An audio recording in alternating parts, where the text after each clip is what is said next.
Dear students, welcome to C S Crux. आज का हमारा टॉपिक है variables in Python programming language.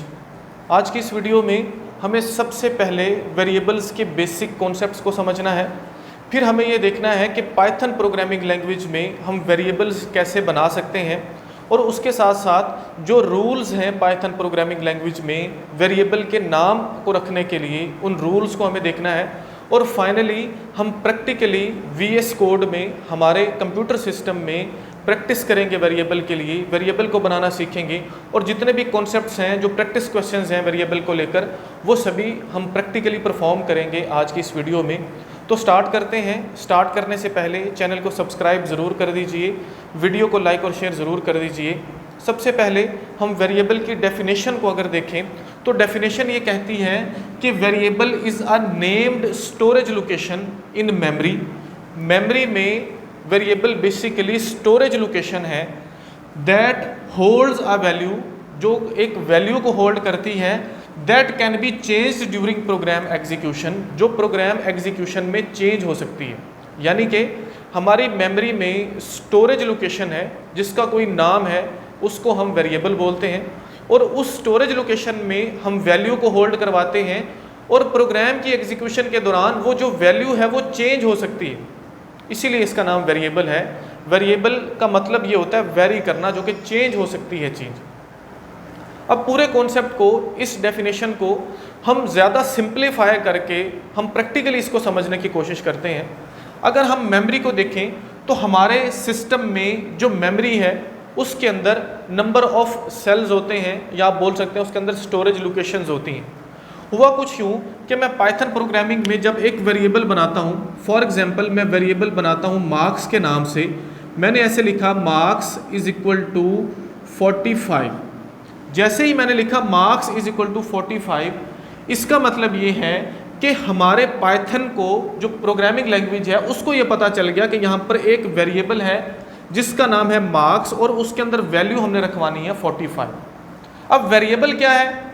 वो है स्टोरेज लोकेशन। तो होगा कुछ यूँ कि ये जो मेन मेमोरी है, यहाँ पर कुछ इस तरह से रैंडमली कहीं पर भी एक मेमोरी लोकेशन, या आप जिसको स्टोरेज लोकेशन बोलते हो, वो कुछ ऐसे जो है वो बन जाएगी, जिसका नाम क्या हो जाएगा? मार्क्स हो जाएगा, और उसके अंदर वैल्यू आ जाएगी 45। तो इस मेमोरी में ये जो मार्क्स है ये वेरिएबल का नाम है, और जो 45 है ये क्या है? वैल्यू है। तो यहाँ पर हमने क्या बनाया? एक वेरिएबल बनाया मार्क्स के नाम से, जिसके अंदर 45 वैल्यू रखी। ये है सिंपल सा वेरिएबल। अब इसी तरह से फॉर एग्जांपल मैं एक और वेरिएबल बनाता हूँ एज के नाम से, और यहाँ पर लिखता हूँ 30। तो क्या होगा? मेमोरी में एक स्टोरेज लोकेशन रैंडमली कहीं पर भी बन जाएगी, जिसका नाम रख दिया जाएगा एज, और उसके अंदर वैल्यू रख दी जाएगी 30। इसी तरह से अगर मैं लिखूँ name is equal to Majid, अगर मैं ऐसे लिखता हूँ तो क्या होगा? यहाँ पर एक और मेमोरी लोकेशन, या आप जिसको वेरिएबल बोल दोगे, जिसका नाम क्या होगा जी? जिसका नाम होगा नेम, और उसके अंदर वैल्यू आ जाएगी माजिद के नाम से, कुछ इस तरह से। तो ये हमने 3 वेरिएबल बनाए। जैसे यहाँ पर हमने हमारी कोडिंग में, हमारे प्रोग्राम में कुछ इस तरह से वेरिएबल को वैल्यूज़ असाइन की, ऑटोमेटिकली क्या हुआ? जो मेमोरी है वहाँ पर कुछ इस तरह से मेमोरी लोकेशंस में वो वैल्यूज़ जो हैं वो होल्ड हो गई, और हर मेमोरी लोकेशन को एक नाम दे दिया गया, जो कि हमने यहाँ पर रखा। वो जो नाम है वो उस वेरिएबल का नाम है, उस मेमोरी लोकेशन का नाम है। तो हम क्या बोलते हैं? वेरिएबल क्या है? एक नेम्ड मेमोरी लोकेशन है जिसके अंदर हम कोई वैल्यू होल्ड करते हैं। तो अगर हम इसको समझें, ये जो हमने यहाँ पर कोड लिखा हुआ है, तो ये जो मार्क्स है ये क्या है? एक वेरिएबल का नाम, और 45 क्या है? वैल्यू, जो कि हमने उस वेरिएबल में रखवाई। एज क्या है? ये एक वेरिएबल है जिसका नाम क्या है? एज, और उसके अंदर हमने वैल्यू का रखवाई 30। इसी तरह से नेम के नाम से एक वेरिएबल है जिसके अंदर हमने माजिद के नाम की एक स्ट्रिंग जो है वो रखवाई हुई। अब बात को समझिए, यहाँ पर बेसिक जो पॉइंट हमें समझना है, बेसिकली जब भी हम कोई वेरिएबल बनाते हैं तो उसके लिए हम इस ऑपरेटर को यूज़ करते हैं, जिसको असाइनमेंट ऑपरेटर बोला जाता है पाइथन प्रोग्रामिंग लैंग्वेज में। इस कॉन्सेप्ट को आपने समझना है। अगर हम मैथमेटिक के पॉइंट ऑफ व्यू से देखें, अगर मैं ऐसा लिखूं a is equal to B, इसका मतलब है कि a और b इन दोनों की जो वैल्यूज़ हैं वो बराबर है। अगर ए में 10 पड़ा हुआ है और बी में 10 पड़ा हुआ है, इसका मतलब है कि ये दोनों बराबर है, ये ट्रू है। जबकि पाइथन प्रोग्रामिंग लैंग्वेज में ऐसा नहीं है। अब पाइथन प्रोग्रामिंग लैंग्वेज में इस इज इक्वल टू का मतलब ये है कि हम कोई वैल्यू असाइन करना जा रहे हैं किसी वेरिएबल को। फॉर एग्जाम्पल अगर मैं ऐसे लिखता हूँ एज इज इक्वल टू 35, तो क्या होगा, ये जो असाइनमेंट ऑपरेटर है इसके जो राइट साइड पर ये जो वैल्यू है, हम इस राइट साइड वाली वैल्यू को लेफ्ट हैंड साइड पर जो हमारे पास वेरिएबल पड़ा हुआ है उसको असाइन करने की कोशिश कर रहे हैं। तो सिंपल, हमने एज के अंदर क्या रखवा दिया 35, तो यहाँ पर एज जब 30 थी तो ये अब चेंज होकर क्या हो गई, ये 35। पाइथन प्रोग्रामिंग लैंग्वेज की बात कर रहा हूँ। यहाँ पर हम समझ रहे हैं इस असाइनमेंट ऑपरेटर को। तो जब भी हम कोई वेरिएबल बनाते हैं, जब हम वो वेरिएबल बनाएंगे तो वेरिएबल के नाम को हम रखते हैं अपने लेफ्ट हैंड साइड पर और राइट हैंड साइड पर उसके अंदर कोई वैल्यू रखवाते हैं। तो होता कुछ यूँ है कि राइट हैंड साइड जो कि उस असाइनमेंट ऑपरेटर के अंदर वैल्यू पड़ी हुई है, वो लेफ्ट हैंड साइड पर जो वेरिएबल है उसके अंदर उसकी वैल्यू को असाइन कर दिया जाता है। वैल्यू उस वेरिएबल में चली जाती है, वो जो मेमोरी लोकेशन है। तो बेसिकली मैं ये समझाना चाह रहा हूँ कि ये जो इज इक्वल टू का साइन है, ये जो असाइनमेंट ऑपरेटर है, आप इसको मैथमेटिकल पॉइंट ऑफ व्यू से मत समझते रहिएगा कि जैसे हम बोलते हैं कि ये इसके बराबर है। ये बराबर नहीं है। इसका मतलब है कि हम वैल्यू असाइन करवा रहे हैं उस पर्टिकुलर मेमोरी लोकेशंस में, जिसका नाम क्या है, वो जो वेरिएबल का नाम है, जैसा कि यहाँ पर एज है। तो ये सिंपल सा इसका कॉन्सेप्ट है। अगर आपने पहले दूसरी प्रोग्रामिंग लैंग्वेजेस पढ़ी हुई हैं, जैसे सी है, C++ है, तो उसमें जब भी हम किसी वेरिएबल को बनाते हैं तो पहले उसको डिक्लेयर करते हैं, फिर उसको इनिशियलाइज करते हैं। ठीक है जी। अब डिक्लेरेशन क्या है, मैं थोड़ा सा उसका आपको बता देता हूँ। अगर आप बिल्कुल स्टार्ट कर रहे हैं पाइथन प्रोग्रामिंग लैंग्वेज से, तो आप वहाँ पर कंफ्यूज हो सकते हैं। तो बेसिकली मैं उनको बताना चाह रहा हूँ जो लोग पहले कोई लैंग्वेज देख चुके हैं, तो आपके लिए भी ये अच्छा है, आप इसको समझिए। होता कुछ यूँ कि हम इस तरह से करते हैं इंट मार्क्स, तो ये क्या कहलाती है, ये कहलाती है डिक्लेरेशन।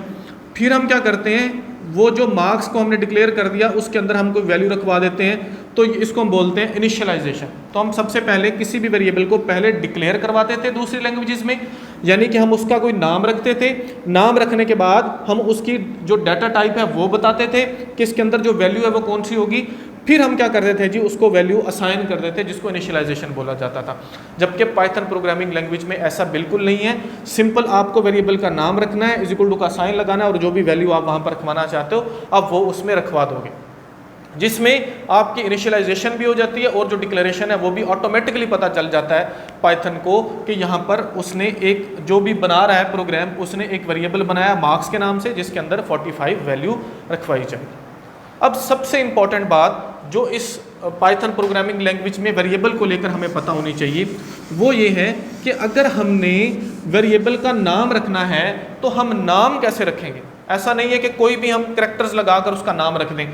जैसे कि ये एक वेरिएबल है जिसका नाम है मार्क्स, एक वेरिएबल है जिसका नाम है एज, एक वेरिएबल है जिसका नाम है नेम, हमने रखा हुआ। अब ये नाम रखने के भी रूल्स हैं। वो रूल्स आप देखिए। सबसे पहला रूल ये है कि जब आप कोई वेरिएबल का नाम रखोगे तो उसके अंदर आप कैपिटल ए से लेकर जी तक सभी लेटर्स को यूज़ कर सकते हो, स्मॉल लेटर्स ए से लेकर जी तक सभी लेटर्स को यूज़ कर सकते हो, आप सभी डिजिट्स को यूज़ कर सकते हो। मीन्स आप 0 से लेकर 9 तक जो डिजिट्स हैं उनको यूज़ कर सकते हो, और अंडरस्कोर को यूज़ कर सकते हो। ठीक है जी। ये जो लाइन है ये है अंडरस्कोर। इसका मतलब ये हुआ कि जब भी हमें पाइथन प्रोग्रामिंग लैंग्वेज में कोई वेरिएबल बनाना है, उसका जब हमें नाम रखना है तो हम 4 चीज़ों से मिलाकर उसका नाम रख सकते हैं। पहले नंबर पर A to Z यानी कि कैपिटल ABC, दूसरे नंबर पर A to Z small ABC, 0 से लेकर 9 तक कोई भी डिजिट, और चौथे नंबर पर या तीसरा नंबर आप इसको बोल सकते हो वो है अंडरस्कोर। अब इन चारों को भी अगर मैंने मिलाकर रखना है तो दूसरा रूल ये बोलता है कि ये जो 0 से 9 तक डिजिट्स हैं आप इसको पहला करैक्टर नहीं बना सकते। वो कैसे? अगर ये मार्क्स हैं, मैं इस तरह से लिखूँ 9 मार्क्स इज इक्वल टू 45, तो ये जो वेरिएबल का नाम मैंने रखा ये मैंने गलत रखा। अगर मैं ऐसे रख देता हूँ मार्क्स 9, तो ये जो वेरिएबल का मैंने नाम रखा ये मैंने बिल्कुल ठीक रखा, ये इस रूल को फॉलो कर रहा है। तीसरे नंबर पर रूल ये है कि जब आप कोई भी वेरिएबल का नाम रखते हो, आप अल्फ़ाबेट को यूज़ करते हो, आप डिजिट्स को यूज़ करते हो, आप अंडरस्कोर को यूज़ करते हो, तो कभी भी आपने क्या करना है, जो सिंबल्स हैं, स्पेशल सिंबल जिसको आप बोलते हो, जिसमें अंडरस्कोर के अलावा बाकी जितने भी स्पेशल सिंबल्स हैं, ये हो गया, कुछ ये वाला साइन हो गया, ये हो गया, या आप जिसको प्लस का साइन बोलते हो, नंबर ऑफ स्पेशल सिंबल्स जो हमारे सिस्टम में मौजूद होते हैं, आप इनको कभी भी यूज़ नहीं कर सकते। चौथे नंबर पर जो रूल है वो ये है कि जो साइज है वेरिएबल का वो आप कितना भी रख सकते हो, यानी कि उसके अंदर जितने भी करेक्टर्स आप चाहो। यहाँ पर अगर आप देखो तो मार्क्स के अंदर 1 2 3 4 5 करेक्टर्स हमने यूज़ किए हैं, ये 100 भी हो सकते हैं। मैं ऐसे भी रख सकता हूँ, मार्क्स ऑफ माई इंग्लिश, आप बोल सकते हो सब्जेक्ट, एक लंबा सारा नाम, वो भी रख सकता हूँ। लेकिन अच्छा प्रोग्रामर वही होता है जो अपने वेरिएबल का नाम ऐसा रखे कि जो शॉर्ट हो और ज़्यादा मीनिंगफुल हो, जिसको देखकर समझ लगे कि इसके अंदर कौन सी वैल्यू पड़ी हुई होगी। तो मैं दोबारा से इन रूल्स को बता रहा हूँ जी। सबसे पहले नंबर पर रूल ये है कि हम A to Z स्मॉल और कैपिटल दोनों जो केस हैं उनको यूज़ कर सकते हैं, 0 से लेकर 9 तक जितने भी डिजिट्स हैं उनको यूज़ कर सकते हैं, और अंडरस्कोर को यूज़ कर सकते हैं अपने वेरिएबल के नाम को रखने के लिए। ठीक है जी, जिसको आप आइडेंटिफायर बोलते हो। अब आइडेंटिफायर क्या है? हमारे प्रोग्रामिंग लैंग्वेज में जब भी हम किसी चीज़ का नाम रखेंगे तो उसको बोलते हैं कि ये आइडेंटिफायर है। अगर हम किसी वेरिएबल का नाम रख रहे हैं, हम किसी फंक्शन का नाम रख रहे हैं, हम एरे का नाम रख रहे हैं, तो उसके लिए ये सारे रूल्स फॉलो होंगे। तो वेरिएबल का नाम रखने के लिए भी यही रूल है। इन चारों में से इन चारों को मिलाकर आप बना सकते हो वेरिएबल के नाम को। उसके बाद अगर आप इन चारों को भी बनाओगे तो जो डिजिट्स हैं वो पहला स्टार्ट करैक्टर नहीं होना चाहिए, कोई और होना चाहिए, अल्फ़ाबेट्स होने चाहिए। ठीक है जी, आप डिजिट्स को दरमियान में लेकर आ सकते हो, एंड में लेकर आ सकते हो, लेकिन पहला करैक्टर डिजिट का जो है वो वेरिएबल के नाम में ऐड नहीं कर सकते। जैसे आप यहाँ पर 9 एज नहीं लिख सकते, 2 एज नहीं लिख सकते, 3 एज नहीं लिख सकते। इसी तरह से आपने जब कोई वेरिएबल का नाम रखना है तो उसमें आपने ये जो स्पेशल सिंबल्स हैं ये नहीं लगाने। अगर मैं ऐसा लिखूँ एज स्टार, तो ये एक रॉन्ग वेरिएबल का नेम है, इसको एक्सेप्ट नहीं किया जाएगा। उसके बाद आपने कोई भी साइज़ का वेरिएबल जो है वो आप रख सकते हो। जैसे मैंने पहले बताया मई एज टुडे, ये भी मैं रख सकता हूँ इसका नाम। लेकिन ये एक जो है अच्छे प्रोग्रामिंग, जो अच्छा प्रोग्रामर होता है वो एक शॉर्ट और एक मीनिंगफुल वेरिएबल का नाम रखता है। तो हम थोड़ी सी प्रैक्टिस कर लेते हैं। अगर मैं इस तरह से लिखूँ मार्क्स अंडरस्कोर इंग्लिश, तो ये क्या है? ये एक जो वेरिएबल का नाम है ये बिल्कुल ठीक है। अगर मैं ऐसा लिखूँ 9 मार्क्स अंडरस्कोर इंग्लिश, तो ये क्या है? ये रॉन्ग है। अगर मैं ऐसा लिखूँ मार्क्स, यहाँ पर अंडरस्कोर की बजाय मैं स्टैरिक लगाऊँ इंग्लिश, तो ये भी एक रॉन्ग वेरिएबल का नेम है। तो ये रूल्स आप अपने माइंड में रखोगे ताकि आप इन्हीं रूल्स को यूज़ करते हुए वेरिएबल का नाम रखो। वेरिएबल बेसिकली क्या है? नेम्ड मेमोरी स्टोरेज लोकेशंस हैं जहाँ पर हम कोई ना कोई वैल्यूज़ रखते हैं, और वो जो वैल्यूज़ हैं वो प्रोग्राम के एग्जीक्यूशन के दौरान चेंज भी हो सकती हैं। फॉर एग्जांपल मेरी एज थी 30, हो सकता है कि आने वाले साल में ये 31 हो जाए, बिल्कुल होगी, तो ये वैल्यू चेंज होकर हम इसको 31 भी कर सकते हैं, यानी कि इसको हम चेंज कर सकते हैं। तो वैल्यू यहाँ से 30 की बजाय क्या हो जाएगी? 31 हो जाएगी। ये सिंपल सा कॉन्सेप्ट है इसका वेरिएबल का। तो अब हम जो है थोड़ी सी यहाँ पर प्रैक्टिस करते हैं, फिर हम जो है वेरिएबल की जो प्रैक्टिस है वो हम करेंगे हमारे सिस्टम में, VS कोड में हम इसकी जो है कुछ प्रैक्टिस करेंगे। तो इसको स्टार्ट करते हैं, थोड़ा सा हम वेरिएबल्स को देखते हैं। तो फॉर एग्जांपल मैं क्या करता हूँ जी, यहाँ पर ऐसा लिखता हूँ, नेम के नाम से एक पहला वेरिएबल बनाया, नेम इज इक्वल टू, यहाँ पर मैं स्ट्रिंग लेता हूँ जी माजिद। स्ट्रिंग को हमेशा डबल कोटेशन में लिखा जाता है, तो ये एक वेरिएबल बन गया नेम के नाम से जिसके अंदर माजिद आ गया। ठीक हो गया। उसके बाद मैं एक और वेरिएबल बनाता हूँ एज के नाम से, जिसके अंदर मैं रखवाता हूँ 30। तो क्या होगा? एज के नाम से एक मेमोरी लोकेशन बन जाएगी, उसके अंदर वैल्यू आ जाएगी 30। फिर मैं एक और रखवाता हूँ जी यहाँ पर, फॉर एग्जांपल मैं रखता हूँ जी एक और वेरिएबल का नाम सैलरी, और उसके अंदर मैं रखता हूँ 30,000। ठीक हो गया। तो एक और वेरिएबल जो है रैंडम मेमोरी लोकेशन जो है वो बन जाएगी, जिसका नाम क्या होगा? सैलरी होगा, और उसके अंदर वैल्यू आ जाएगी 30,000। ठीक हो गया। इसी तरह से कुछ भी आप रखवा सकते हो, नंबर ऑफ़ वेरिएबल्स आप बना सकते हो। ये 3 मैंने वेरिएबल बना लिए। अब मुझे अगर इनको प्रिंट करवाना है, जैसे मैं डायरेक्टली पहले क्या करता था, मैं इस तरह से करता था प्रिंट, यहाँ पर मैं लिखता था माजिद। ठीक हो गया। अब इसकी बजाय मैं क्या करता हूँ, मैं यहाँ पर सिंपल उस वेरिएबल का नाम लिख देता हूँ जिस वेरिएबल में ये वैल्यू पड़ी हुई है। तो हम क्या करेंगे? प्रिंट, उसके बाद हम लिखेंगे माजिद, सॉरी नेम यहाँ पर लिखना है, माजिद तो उसके अंदर वैल्यू पड़ी हुई है, तो हम यहाँ पर लिखेंगे NAME नेम। सेम स्पेलिंग जो कि हमने उस वेरिएबल के रखे हुए। तो इससे क्या होगा, जो हमें आउटपुट मिलेगी, आउटपुट हमें क्या मिलेगी जी, आउटपुट हमें यहाँ पर मिलती है हमारी आउटपुट स्क्रीन पर, इसके अंदर क्या होगा जी, माजिद लिखा हुआ आ जाएगा। इसी तरह से अगर मैंने एज को प्रिंट करवाना है तो मैं क्या करता हूँ, यहाँ पर प्रिंट और उसके बाद मैं लिखता हूँ एज। अब आप इस बात में परेशान हो रहे होंगे कि माजिद के साथ मैंने डबल कोटेशन लगाया है, यहाँ पर इसके साथ नहीं लगाया।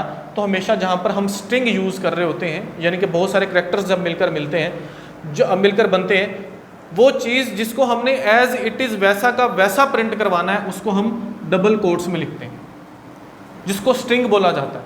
ठीक है जी। अगर मैं डबल कोटेशन के अंदर इस तरह से लिखूंगा तो इसका जो आउटपुट मिलेगा वो मुझे उसके अंदर पड़ी हुई वैल्यू नहीं मिलेगी, बल्कि एज इट इज़ जो अल्फ़ाबेट्स यहाँ पर लिखे हुए हैं, आउटपुट हमें ये नेम मिलेगा। तो इसीलिए डबल कोटेशन को जब हम रिमूव करेंगे, तो जब हम प्रिंट करेंगे तो हमें मिलेगी वैल्यू क्या जी, जो इसके अंदर वेरिएबल के अंदर वैल्यू पड़ी हुई है वो है माजिद।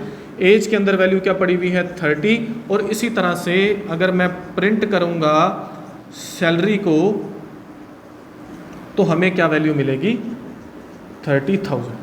ये सिंपल सा कॉन्सेप्ट है। तो चलते हैं अपनी कंप्यूटर स्क्रीन पर और प्रैक्टिकली हम वेरिएबल को बनाना सीखते हैं और आउटपुट देखते हैं कि हमें क्या मिलती है। हम आ चुके हैं कंप्यूटर स्क्रीन पर, जहां हम प्रैक्टिकली वेरिएबल बनाना सीखेंगे और उससे रिलेटेड जितने भी कॉन्सेप्ट्स हैं उनको समझने की कोशिश करेंगे। तो VS कोड को मैंने ओपन कर लिया है। सबसे पहले हम एक वेरिएबल यहाँ पर बनाते हैं नेम के नाम से, और उसके अंदर जो वैल्यू हम रखवाते हैं वो मैं रखवाता हूँ अपना नाम, कुछ इस तरह से। हमेशा जो नाम है, जो करैक्टर्स हैं, उनको डबल कोटेशंस में आपने लिखना है, क्योंकि ये स्ट्रिंग वैल्यूज होती हैं। उसके बाद दूसरे नंबर पर मैंने यहाँ पर एज के नाम से एक वेरिएबल बनाया और उसके अंदर वैल्यू रखवा दी 30।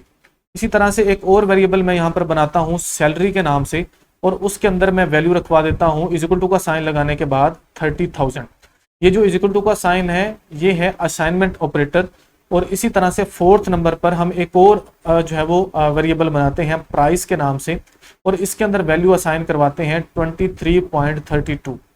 अब हमने 4 वेरिएबल्स यहाँ पर बना दिए और उन चारों वेरिएबल्स को हमने 4 वैल्यूज भी असाइन कर दी। मुझे अब प्रिंट करके देखना है कि हमें आउटपुट क्या मिलती है। तो आउटपुट को थोड़ा सा समझिए। सबसे पहले नंबर पर मैं प्रिंट का फंक्शन लगाता हूँ, उसके बाद मैं पैरेंथेसिस लगाता हूँ और मैं सबसे पहले वेरिएबल का नाम लिखता हूँ यहाँ पर नेम। तो नेम का अगर आप देखो तो यहाँ पर हमें एरर दे रहा है। उसकी वजह यह है कि अगर आप थोड़ा सा समझें, जो मैंने वेरिएबल्स के नाम रखे, मैंने पहला जो करैक्टर है वो कैपिटल रखा। ठीक है जी। इसलिए क्योंकि हमने आइडेंटिफायर्स में ये सीखा, वेरिएबल्स बनाते हुए ये सीखा कि हम कैपिटल A to Z जो करैक्टर्स हैं उनको भी यूज कर सकते हैं, स्मॉल को भी यूज कर सकते हैं। अब मैंने पहला करैक्टर कैपिटल जब डिक्लेयर किया मैंने वेरिएबल को, तब मैंने कैपिटल रख दिया, वैल्यू जब असाइन की। अब जब मुझे प्रिंट करवाना है तो मुझे सेम टू सेम वही स्पेल लिखने हैं। मुझे उनके जो अल्फाबेट्स हैं, जैसे मैंने कैपिटल रखे स्मॉल रखे, सेम टू सेम वैसे रखने हैं। तो मैं यहाँ पर लिखूंगा नेम। जैसे मैंने नेम लिखा, अब देखिए यहाँ पर कोई एरर नहीं है, बिल्कुल हमारे पास कोई प्रॉब्लम नहीं आ रहा। तो मैं बेसिकली समझाना ये चाह रहा हूँ कि जो भी स्पेलिंग आप वेरिएबल को रखते हुए बनाते हुए रखोगे, सेम टू सेम आपको आगे फर्दर आगे अपने कोड में यूज करना है, वरना आपके पास एरर आ सकता है। अब नेम मैंने यहाँ पर लिख लिया, इसको मैं रन करता हूँ। तो रन जैसे ही मैं करता हूँ, ये देखिए नीचे हमें आउटपुट में जो है माजिद, उसके अंदर जो वैल्यू पड़ी हुई है वो हमें मिल गई। अब एक और पॉइंट को समझते हैं। फॉर एग्जाम्पल मैं प्रिंट के आगे डबल कोटेशन लगाता हूँ कुछ इस तरह से। ये देखिए मैंने डबल कोटेशन लगा दी। डबल कोटेशन का मतलब ये है कि कोई भी चीज जिसको हमें एज इट इज प्रिंट करवाना होता है, तो अगर मैं इसको रन करूंगा तो नेम के अंदर पड़ी हुई वैल्यू नहीं मिलेगी, बल्कि वही नेम जो है वो हमें यहाँ पर मिलेगा। ये देखिए जो मैंने डबल कोटेशन में लिखा हुआ था। अगर मैं इन डबल कोटेशन को करता हूँ रिमूव, तो पाइथन को पता चलेगा कि यहाँ पर जो वेरिएबल नेम के नाम से बनाया गया है ये उसकी बात कर रहे हैं। तो मैं इसको जब रन करता हूँ, ये देखिए मुझे यहाँ पर माजिद लिखा हुआ मिलता है, जो कि नेम के अंदर वैल्यू पड़ी हुई है। तो इस बात को आपने अपने माइंड में रखना है। ये सिंटैक्स है पाइथन प्रोग्रामिंग लैंग्वेज का। तो हम इसके बाद प्रिंट करते हैं एज को। उसके लिए हमने प्रिंट का फंक्शन लगाया, उसके बाद हमने जो है पैरेंथेसिस को लगाया और यहाँ पर लिखा हमने एज। फिर थर्ड नंबर पर हम फिर से प्रिंट का फंक्शन लगाते हैं। उसके बाद हमने पैरेंथेसिस में लिखना है सैलरी। तो सैलरी का एस मुझे बड़ा लगाना है और एज का ए बड़ा लगाना है। ठीक है जी, इसको मैंने एज का ए बड़ा लगा। आ जाते हैं जी फोर्थ नंबर पर। फिर हम यहाँ पर लिखते हैं प्रिंट, पैरेंथेसिस को लगाते हैं और यहाँ पर हमें प्राइस को लिखना है। तो मैंने यहाँ पर लिखा प्राइस, क्लोज कर दी पैरेंथेसिस। और अब जो है हम इसको रन करके देखते हैं। जैसे इसको रन करते हैं तो हमारे पास ये देखिएगा चारों वैल्यूज आ गई, माजिद, 30, 30,000 और 23.32, ये देखिए ये मुझे आउटपुट में मिल रहा है। सिंपल वेरिएबल्स के अंदर जो वैल्यूज पड़ी हुई थी वो हमें आउटपुट यहाँ पर मिल गई। अब हम थोड़ा सा चेंज करते हैं इसको, तो इसको मैं कर देता हूँ जी यहाँ से, चले ये भी रहे, हम इन सबको एक ही लाइन में जो है वो प्रिंट करवाते हैं। तो मैं यहाँ पर कुछ इस तरह से लिखता हूँ, प्रिंट पैरेंथेसिस को मैं लगाता हूँ, सबसे पहले मैं यहाँ पर जो है डबल कोटेशन में लिखता हूँ माई नेम इज, उसके बाद मैं लगाता हूँ कॉलन, और डबल कोटेशन के बाद, कॉलन लगाने के बाद डबल कोटेशन के बाद मैं कॉमा लगाता हूँ, और अब मैंने वेरिएबल का नाम लिखना है। वेरिएबल का नाम क्या है, NAME नेम, फिर लगाते हैं कॉमा, उसके बाद मैं डबल कोटेशन में लिखता हूँ माई एज इज, फिर लगाता हूँ कॉलन, फिर डबल कोटेशन के बाद मैं लगाता हूँ कॉमा, और एज किस वेरिएबल में पड़ी हुई है, एज वाले वेरिएबल में, कॉमा लगाया, ठीक है जी। उसके बाद फिर से मैं डबल कोटेशन देता हूँ, लिखता हूँ माई सैलरी इज, उसके बाद कॉलन, फिर उसके बाद हम लगाते हैं कॉमा, और सैलरी के नाम के स्पेलिंग लिखते हैं जी, जो भी, सॉरी, सैलरी के स्पेलिंग हम लिखते हैं SALARY, जो कि हमने वेरिएबल के टाइम लगाया था। अब हम इसको रन करके देखते हैं। तो मैं इसी लाइन को रन करता हूँ, इसको करता हूँ सिलेक्ट, और इसको मैं करता हूँ जी रन। जैसे ही मैंने इसको रन किया तो अभी देखते हैं जी हमें क्या आउटपुट मिलती है। ये देखिए जो पहले ऊपर वाली लाइन्स हैं उनकी आउटपुट मुझे ये मिल रही थी, और अब मुझे ये आउटपुट मिल रही है। वो कहता है माई नेम इज माजिद, ठीक है जी। जो डबल कोटेशन में मैंने चीजें लिखी हैं वो एज इट इज आ गई, और वेरिएबल में वैल्यू पड़ी हुई है माजिद की। My age is same to same, क्योंकि मैंने इनको डबल काउंट्स में लिखा, और आगे 30 एज वाले वेरिएबल में पड़ा हुआ है। माई सैलरी इज, उसके बाद आ गया 30,000। ये सिंपल सा जो है हमारे पास मेथड है वेरिएबल को बनाने का, उसको प्रिंट करवाने का। अब हमें यहाँ एक और कॉन्सेप्ट को समझना है, वो कॉन्सेप्ट है असाइनमेंट ऑपरेटर का। उसके लिए पहले मैं इनको यहाँ से रिमूव कर देता हूँ। यहाँ पर अगर आप देखो तो असाइनमेंट ऑपरेटर के राइट हैंड साइड पर जो वैल्यू है वो वेरिएबल को असाइन हो जाती है। इसी तरह से जैसे हम कोई वैल्यू असाइन कर सकते हैं, वैसे ही हम एक वेरिएबल की वैल्यू दूसरे वेरिएबल में भी रखवा सकते हैं, दूसरे वेरिएबल को भी असाइन करवा सकते हैं। फॉर एग्जाम्पल मैं यहाँ पर एक और वेरिएबल बनाता हूँ salary2 के नाम से। मैंने यहाँ पर एक वेरिएबल बना लिया salary2 के नाम से, और उसके अंदर मैंने वैल्यू रखवा दी यही सैलरी वाली, ठीक है जी। तो सैलरी वाली वैल्यू मैंने उसमें रखवा दी। अब हुआ कुछ यूं है कि जो वैल्यू सैलरी वाली मेमोरी लोकेशन में पड़ी हुई थी वो कहां पर जा चुकी है, वो salary2 वाले वेरिएबल में, या salary2 वाली जो मेमोरी लोकेशन थी वहां पर जा चुकी है। अब हम क्या करते हैं, सिंपल इसको प्रिंट करते हैं। तो मैंने यहाँ पर जाके प्रिंट को लगाया, उसके बाद मैंने यहाँ पर पैरेंथेसिस को लगाया, और सिंपल मैं यहाँ पर लिखता हूँ वेरिएबल salary2 के नाम से। तो मैंने जो उसके स्पेलिंग यहाँ पर रखे हुए हैं हम उसको यहाँ पर लगा लेंगे, और सिंपल हमें इसको रन करना है। तो मैं इसको सिलेक्ट करके जो है यहाँ से रन करता हूँ, तो हमें आउटपुट जो मिलता है वो आप देख लेते हैं। ये देखिए जी, salary2 में क्या पड़ा हुआ है, 30,000। समझाना ये चाह रहा हूँ कि जिस तरह से हम एक वैल्यू को वेरिएबल में रखवा सकते हैं, इसी तरह से एक वेरिएबल की वैल्यू को दूसरे वेरिएबल में भी हम असाइन करवा सकते हैं। उसके लिए हम इक्वल टू का साइन या असाइनमेंट ऑपरेटर यूज करते हैं। अब यहाँ पर जो मेन चीज आपने याद रखनी है वो मैंने यहाँ पर जो लिखे हुए हैं वेरिएबल के नाम, वो मैंने कैपिटल रखा हुआ है। पहला जो उसका करेक्टर है, आप सभी कैपिटल रख सकते हो, सभी स्मॉल भी रख सकते हो, वो जैसे आपको इजी लगे। तो मोस्टली लोग स्मॉल ही यूज करते हैं, तो आप स्मॉल को यूज कीजिए, क्योंकि समटाइम इसमें जो है एक तो स्पीड का इशू हो जाता है, हमें बार बार जब लिखना होता है तो हम कैपिटल के लिए शिफ्ट को और उसको साथ में प्रेस करते हैं, और समटाइम हम जो है वो गलती से स्मॉल ही लिख देते हैं, जिसकी वजह से एरर आने के चांसेस होते हैं। तो होपफुली जो कॉन्सेप्ट है वेरिएबल बनाने का वो आपको क्लियर हो गया होगा। मिलते हैं नेक्स्ट वीडियो में, जहां पर हम डाटा टाइप्स को कवर करेंगे। Thank you so much.